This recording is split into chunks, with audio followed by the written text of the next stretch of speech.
Hello everyone, this is William Tapscott. I'm with the Taylorsville Crime Watch, and today I'm here with Jim Lienhoop, the Mayor of Columbus, Indiana. Jim is here to discuss Envision Columbus and how the residents of Columbus can help. Okay, thank you. Yeah, Envision Columbus is a planning process that we're trying to go through to figure out what downtown Columbus ought to look like, say, for the next 10, 15 years. You know, if you think about it, Columbus has done a pretty good job of planning for the future, dating all the way back to the 1960s. And from time to time, every 10 to 15 years or so, we've gone through this kind of planning process. The last time we did it was around 2005, 2007. So it's been about 10 years, maybe a little bit more since we went through this. And part of what we want to try to do is to figure out, you know, what the central part of the city ought to look like. We use the phrase downtown, or we say downtown, but really we mean, you know, the area from, say, 2nd Street up to about 22nd, and say from Lindsay Street or Nobblet Park, that area, over to California Street. Doesn't mean that the areas outside there are not important to us, they are, but that's sort of the focus, or at least the area that we're looking at first right now.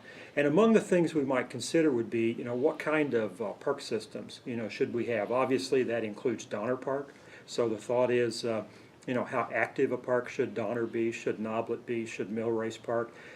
Should we try to put some effort into restoring the Crump? Is that something that people would really appreciate and use? How important is the restoration of the riverfront or the development of some river activities?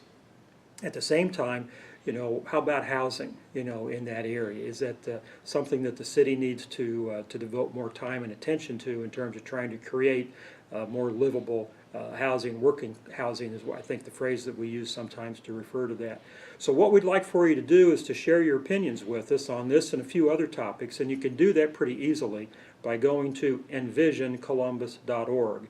Now that's Envision with an E, columbus.org, and once you get there you can sort of get a feel for what we're taking a look at. There's a couple public meetings, there's a calendar on there, or at least an agenda, schedule of events, as well as a survey, a link to a survey, and we'd like for you to go ahead and take the survey, let us know what you think. We've had about 1,300, 1,400 responses so far, which really is pretty good, I mean, in terms of a number that we might expect from the public, but we're always interested in more, and there's a place in there where, you know, it's free form, and you can write in, you know, whatever your thoughts are, and we've got some people who are tasked with, you know, taking that into account and summarizing that for us so that we have a chance to take a look at it. Because really what we're about is just trying to identify ideas, things that would be, you know, worthwhile for us to pursue for Columbus.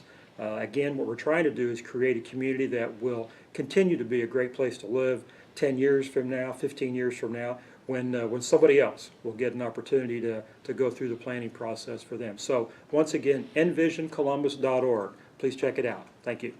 Thank you very much for the interview and time. You're welcome.